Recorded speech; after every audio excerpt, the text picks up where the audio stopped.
ആയത്തുള്ള Ali Khamenei കൊല്ലപ്പെട്ടതിനു ശേഷം ഇറാന്റെ ഭരണകൂടത്തിന്റെ ഭാവി എന്താകും എന്നതിനെക്കുറിച്ച് ആഗോളതലത്തിൽ ഉയർന്ന വലിയ ചോദ്യങ്ങൾക്ക് മറുപടിയായി ഡൊണാൾഡ് ട്രംപ് ഭരണകൂടം രംഗത്തെത്തിയിരിക്കുകയാണ്. ഇറാന്റെ പുതിയ പരമോന്നത നേതാവായി ചുമതലയേറ്റ അദ്ദേഹത്തിന്റെ പിൻഗാമി മുസ്തഫ ഖമേനി രാജ്യത്തിന്റെ ഭരണപരമായ തീരുമാനങ്ങളിൽ ഇപ്പോഴും സജീവമായി ഇടപെടുന്നുണ്ടെന്ന വ്യക്തമായ സൂചനകളാണ് അമേരിക്ക പുറത്തുവിട്ടിരിക്കുന്നത്. ഇരു രാജ്യങ്ങളും തമ്മിലുള്ള ചർച്ചകൾ അതീവ നിർണായക ഘട്ടത്തിലേക്ക് കടക്കുമ്പോൾ മുസ്തഫ ഖമേനി ഇറാന്റെ ഭരണകാര്യങ്ങളിൽ കൂടുതൽ പങ്കാളിയാകുന്നതായി US state secretary Marco Rubio US കോൺഗ്രസിന് മുന്നിൽ സാക്ഷ്യപ്പെടുത്തി. അമേരിക്കൻ കോൺഗ്രസിന്റെ പ്രത്യേക ഹിയറിംഗിനിടെയാണ് റൂബിയോ ഈ നിർണായക വിവരങ്ങൾ പങ്കുവച്ചത്. ഈ വർഷം ആദ്യം പൊട്ടിപ്പുറപ്പെട്ട യുഎസ് ഇസ്രായേൽ യുദ്ധത്തിന് ശേഷം മിഡിൽ ഈസ്റ്റിലുണ്ടായ കനത്ത ആഘാതങ്ങളുടെ പശ്ചാത്തലത്തിൽ ട്രംപ് ഭരണകൂടത്തിന്റെ ഇറാൻ തന്ത്രങ്ങളെക്കുറിച്ചും ആണവ ചർച്ചകളുടെ ഭാവിയെക്കുറിച്ചും ജനപ്രതിനിധികൾ ഉന്നയിച്ച ചോദ്യങ്ങൾക്ക് മറുപടി നൽകുകയായിരുന്നു അദ്ദേഹം. ഇരു പാർട്ടികളിലെയും സെനറ്റർമാർ നയതന്ത്ര ചർച്ചകൾക്ക് ഇനിയും സാധ്യതയുണ്ടോ എന്നും ഈ അസ്ഥിരമായ സാഹചര്യത്തെ വാഷിംഗ്ടൺ എങ്ങനെ നേരിടുമെന്നുമുള്ള കാര്യങ്ങളിൽ വ്യക്തത തേടി. ഇറാന്റെ ഭരണപരമായ കാര്യങ്ങളിൽ ഏതെങ്കിലും ഒരു തലത്തിൽ അദ്ദേഹം കൂടുതൽ സജീവമായി ഇടപെടുന്നുണ്ട് എന്നതിന്റെ സൂചനകൾ നിലവിലുണ്ട്.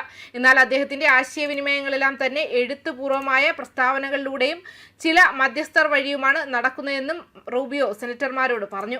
തന്റെ പിതാവിന്റെ മരണത്തെ തുടർന്ന് ഇറാന്റെ പരമോന്നത നേതാവായി ചുമതലയേറ്റ ശേഷം മുസ്തഫ ഖമേനി ഇതുവരെ പൊതുവേദികളിൽ പ്രത്യക്ഷപ്പെട്ടിട്ടില്ല.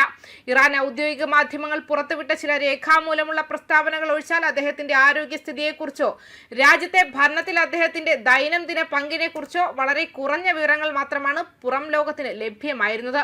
തന്റെ പിതാവ് കൊല്ലപ്പെട്ട യുഎസ് ഇസ്രായേൽ ആക്രമണത്തിൽ മുസ്തഫ ഖമേനിക്കും പരിക്കേറ്റിരുന്നുവെന്ന് ഇറാൻ ഉദ്യോഗസ്ഥർ സമ്മതിച്ചിട്ടുണ്ടെങ്കിലും ഈ പരിക്കുകൾ ഗുരുതരമല്ലെന്ന നിലപാടിലാണ് അവർ ഉറച്ചു നിന്നത്. കഴിഞ്ഞ മെയ് മാസത്തിൽ അദ്ദേഹത്തിന് ചെറിയ പരിക്കുകൾ മാത്രമേ ഉള്ളൂവെന്നും അദ്ദേഹം രാജ്യത്തിന്റെ ഔദ്യോഗിക കാര്യങ്ങൾ പൂർണ്ണമായും വ്യാപൃതനാണെന്നും ഒരു ഇറാൻ ഉദ്യോഗസ്ഥൻ വാർത്താ ഏജൻസിയായ റോയിട്ടേഴ്സിനോട് വ്യക്തമാക്കിയിരുന്നു. മേഖലയുടെ ഭാവി നിർണ്ണയിക്കാൻ പോകുന്ന രണ്ട് പ്രധാന വിഷയങ്ങളിലാണ് നിലവിലെ നയതന്ത്ര ചർച്ചകൾ കേന്ദ്രീകരിച്ചിരിക്കുന്നത്. ഇറാന്റെ ആണവ പദ്ധതിയും ഹോർമുസ് കടലിടുക്ക് വീണ്ടും തുറക്കുന്നതും. ഒരു മാസം മുൻപോ ഒരു വർഷം മുൻപോ ചർച്ച ചെയ്യാൻ പോലും ഇറാൻ വിസമ്മതിച്ചിരുന്ന തങ്ങളുടെ ആണവ പദ്ധതിയുടെ ചില വശങ്ങളെക്കുറിച്ച് സംസാരിക്കാൻ അവർ ഇപ്പോൾ തയ്യാറായേക്കുമെന്നാണ് റൂബിയോ ജനപ്രതിനിധികളോട് പറഞ്ഞത്. ഒരു മാസം മുൻപ് വരെ അവർ പരാമർശിക്കാൻ പോലും വിസമ്മതിച്ചിരുന്ന ആണവ പദ്ധതിയുടെ ചില ഭാഗങ്ങൾ യുഎസ് ഇറാൻ ചർച്ചകളിൽ ഉൾപ്പെട്ടേക്കാമെന്നും അദ്ദേഹം പറഞ്ഞു. എന്നിരുന്നാലും ഈ നീക്കങ്ങളുടെ വലിയൊരു വഴിത്തിരിവ് ഉടൻ ഉണ്ടാകുമെന്ന് ആരും കരുതേണ്ടതില്ലെന്നും അദ്ദേഹം മുന്നറിയിപ്പ് നൽകി. ഇതൊരു നല്ല സൂചനയാണെങ്കിലും ഇത് എല്ലാവർക്കും സ്വീകാര്യമായ ഒരു അന്തിമ കരാറിലേക്ക് നയിക്കുമെന്ന് യാതൊരു ഉറപ്പുമില്ല. ഹോർമുസ് കടലിടുക്ക് വീണ്ടും തുറക്കുന്നതും ഇറാന്റെ പക്കലുള്ള സമ്പുഷ്ടീകരിച്ച യുറേനിയത്തിന്റെ ശേഖരം കുറയ്ക്കുന്നതുമാണ് വാഷിംഗ്ടണിന്റെ പ്രധാന ലക്ഷ്യങ്ങളെന്ന് യുഎസ് സ്റ്റേറ്റ് സെക്രട്ടറി പറഞ്ഞു.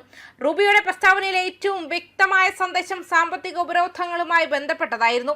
ഹോർമുസ് കടലിടുക്ക് വീണ്ടും തുറക്കുന്നതിന് പകരമായി ഇറാന് മേൽ ഏർപ്പെടുത്തിയിട്ടുള്ള കടുത്ത സാമ്പത്തിക ഉപരോധങ്ങളിൽ അയവ് വരുത്താൻ വാഷിംഗ്ടൺ തയ്യാറാണെന്ന വാർത്തകളെ അദ്ദേഹം പൂർണ്ണമായും തള്ളി പറഞ്ഞു.